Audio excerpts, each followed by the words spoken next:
Okay, so part three of the 1920s. We're going to try to get through this all here in this third part. So it's a nice, even, about 45 minutes in total, a little bit less than actually. So we're going to try to kind of pack this last bit in, so that you guys will be prepared for your quiz on Monday. Remember, any handwritten notes you take, over these notes you can use. They have to be handwritten though. I will not accept any, type notes. I won't let you have your computers out or anything like that. So, when we left off, we were getting ready to talk about fundamentalism. And fundamentalism was this basic call for a return to more conservative values. The highlight sort of this fundamentalist movement, clashing with modern society was the Scopes monkey trial in 1925. And it was really kind of a hyped up, it became more of a media circus than anything else, in Tennessee. You had this, teacher in it by the name of John Scopes who, wanted to and did teach the idea of evolution, even though it was in Tennessee illegal. And so he was fined. However, Clarence Darrow, who's a notable historical lawyer, and the ACLU took up his cause and wanted to defend and did defend his freedom to teach, evolution. This became a circus really because of the people that got involved. You had Clarence Darrow, on the side of Scopes. And then you had William Jennings Bryan, who was the prosecutor. He was kind of a special prosecutor. And he really was more of the embodiment of fundamentalist laws. William Jennings Bryan was, and he appeared very foolish. He tried to attack the validity of evolution, on a scientific level. Just sort of the style, that he attempted to use was seen as sort of foolish. He was an older gentleman. He passed away, very, very shortly after the close, of the trial. Now, technically, the creationist side, the fundamentalist side did win, and it really wasn't, that much wasn't debatable. He broke the law. But even in winning the case, the idea of these fundamentalist ideas really did take a blow, even though they won. It's sort of the idea of winning the battle but losing the war, and that's really what happened here with fundamentalism. A little bit about popular culture and mass consumption. We're going to talk more about these two things when we watch our movie. When you guys, we're going to start that on Tuesday. So we're going to skip forward to the automobile industry taking off in the 1920s. I believe we talked a little bit about this. So this will be a part that we can get through rather quickly. Henry Ford, his whole idea of the Model T and the creation of the Model T through the assembly line and mass production was a huge, huge step forward for the American lifestyle because it made the building of cars so much easier. And this is the part that I think we spoke about before break, but just as a refresher, the auto industry and its growth also sparked growth in other industries as well. All of the different materials that you need to make a car, all the different materials you need to keep a car operational. As the car industry explodes, so do all those other sort of subsidiary industries. And not only that, but the growth of things like the tourism industry at large, growth of things like, gas stations, automobile service shops, things of that nature. Those all owe, their growth and their massive growth in the 1920s to Henry Ford. It really did change the American culture. It's part of the reason why the 1920s is known as the Roaring Twenties. Not only do you have all of the economic goodwill going on, but you also have the literal roar of a car. And that also sort of defines, a generation. Now, remember, and we talked about this a little bit when we did our stock market game, that you have a day and age where it's not just stocks, but really any household goods can be bought on credit.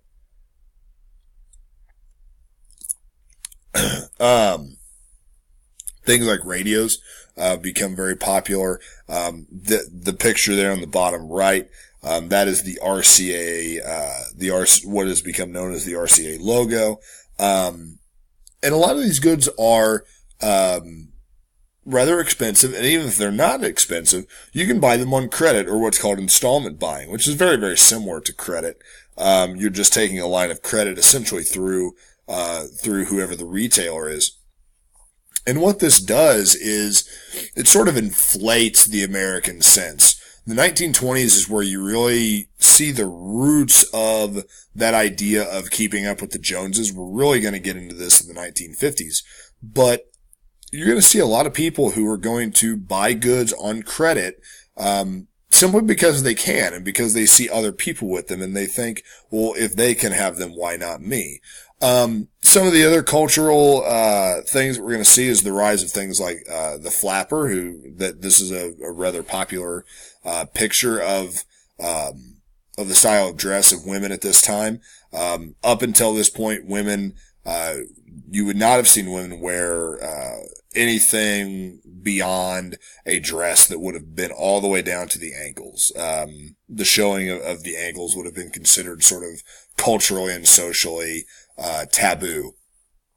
Hair would have been worn traditionally very long. Again, back to the dresses, you would not have seen, the arms would not have been visible. At least, they would have covered the shoulder. The dresses would have covered the shoulder during this time period, partially because women had attained, a sort of economic independence out of, having employment during World War I and having that disposable income, and also sort of more political equality, with the passage of the 19th Amendment. Women begin to come into their own in terms of sort of their power and influence in the United States. And the idea and the concept of the flapper, is sort of, representative of that. We also see race and immigration issues. Again, I think we spoke about this a little bit before break. We talked about the Great Migration. These, either former slaves, I guess if they would have been former slaves, they would have been, quite a bit older, but certainly the sons and daughters and grandsons and granddaughters of slaves, in the South, who during this time would have been deeply entrenched in a system of sharecropping, which really did not provide a lot of, economic mobility. They are going to begin to look for those jobs, that are in those northern places of industry. So you can see destinations like Minneapolis, Milwaukee, Detroit, Buffalo, all the way up into Connecticut, Boston, out to Oakland, San Francisco, Los Angeles. And that is your Great Migration there in the 1920s, where African Americans, your blacks from the South are going to begin to move to these larger cities. And we've already talked about some of the reasons, for doing this, but the other thing that you have to consider is the relationship that they would then have with whites in these cities. We tend to think of the North as, these northern cities. They were part of the Union. They were part of the group that fought against slavery in the Civil War and things like that. So of course they would be accepting of these, of these African Americans, these freed, these freed slaves. But that's really not the case. In a lot of instances, we find that it's really easy for northern whites in these cities to advocate for things like the freeing of the slaves from afar, from a distance. That doesn't necessarily mean that, they are comfortable with people of different races then sort of intermingling with them. And so you do see a number of race riots, especially in Chicago, Detroit. There's also racial tension that develops out in California as well. So there's also some racial issues that are going to pop up.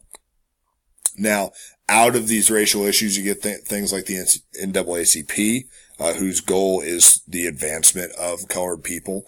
And you get Marcus Garvey, who is the guy that is pictured there to the right. And he is going to push for this thing called the Back to Africa movement. He essentially says that the only reason that African Americans are here in America is because of slavery. And now that slavery has been done away with, as it rightfully should be, that African Americans have really no reason to stay in America and that they should go back to Africa. Warren Harding is elected as president in 1920. Again, we spoke about this just a little bit at the end of the World War I chapter. He wants people to sort of return to normalcy, things like that. Policies are very beneficial for big businesses. The problem is that Harding, he hires way too many of his friends for government jobs. There's this thing called graft, which is commonplace within his administration. Graft is the practice of, essentially, it's money laundering. So one of the most infamous scandals during the Harding years is you have a gentleman who is the head of the Veterans Affairs cabinet. He's the secretary for Veterans Affairs or something to that effect. And he puts in an order. He says, we need to buy floor cleaner. We have to clean the floors of our facility, and we need to buy floor cleaner. And he puts the purchase order, essentially, if you want to think of it in those terms, on the desk of Harding, and Harding says, yeah, absolutely, and he signs it, and he doesn't really pay that close attention to it. And as it turns out, Harding had signed an authorization for $700,000 worth of floor cleaner, which would have been enough to clean the floors of that single office building for something to the effect of 150 years. And so graft then is essentially what that guy is doing is he's way overestimating what it's going to cost to buy this floor cleaner. And then once they get the floor cleaner and he realizes that, oh, there's $650,000 left over, he just puts that in his pocket and he goes about his merry way. That's just one of them. There's another one called the Teapot Dome scandal. There are a couple of other minor ones. And the sum total of it is that the man actually has a heart attack 2 years into office, and dies because he's really a good guy. He just puts his trust in some guys that are not so good. Again, victories for women. We've talked about this a little bit. Women winning the right to vote in 1920. That doesn't completely bring women, up to equal standing. The 1923 Equal Rights Amendment. This is the first push for the exact same rights as men and women. And obviously, if you pay attention to the news, there's still pushes for equal pay and things like that. Equal treatment, things like that. So this is by no means, do women win the right to vote with the 19th Amendment and then that's it. It's over. They're happy. That's not it. And they're really not, just because they have the right to vote doesn't mean that they're automatically treated the way that they should be. So that's another one of those things that's sort of ongoing. Immigration to the United States, 1921 and 1929, you're going to see, some limitations put on, and you're going to find that Europeans really resent those limitations. I think we talked about that earlier. I don't think we're going to get all the way through this. So we're going to have just a very brief part 4. It'll probably be 4 or 5 minutes at the most just to go through some of the Republican presidents, of the 1920s and some new sort of industries. So, this will wrap up part 3. There will be just a very brief, part 4 that will also be posted very soon.